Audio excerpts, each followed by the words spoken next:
Have you ever wondered why a drop of ink spread throughout the glass of water even when you don't stir it? At first, the ink stays in one place. After a while, it slowly spread until the entire glass becomes colored.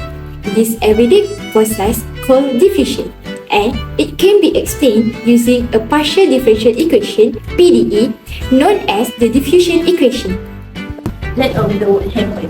When we add a drop of ink into the water, the ink particles are highly concentrated in one small area, and since the particles are moving in random direction, the particle will moving from high concentration to lower concentration area, and as time passes, the ink will evenly distributed throughout the water, and this process will occur naturally without any steering because of continuous random direction.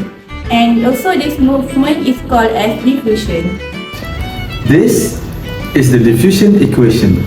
Now, let's understand what its symbols represent. C represents the concentration of the ink in the water. T represents time. S represents the position or distance within the water. And D is the diffusion coefficient, which indicates how quickly the ink spreads. The left-hand side of the equation describes how the ink concentration changes over time, while the right-hand side describes how the concentration changes with position.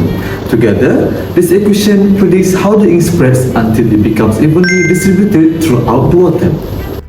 To solve the diffusion equation, we need to define the initial condition and the boundary conditions. The initial condition describes the starting state of the system. At time 0, the ink is concentrated at a single point in the water. The boundary conditions describe what happens at the edge of the container. In this experiment, the glass confines the water, so no ink enters or leaves the container. These conditions allow us to accurately model and predict how the ink spreads over time. The diffusion equation is not only useful for explaining how it spreads in water. Engineers and scientists also use it to model many real processes such as polyethylene diffusion in paper, chemical mixing, water treatment, heat transfer, and even drug delivery within the human body.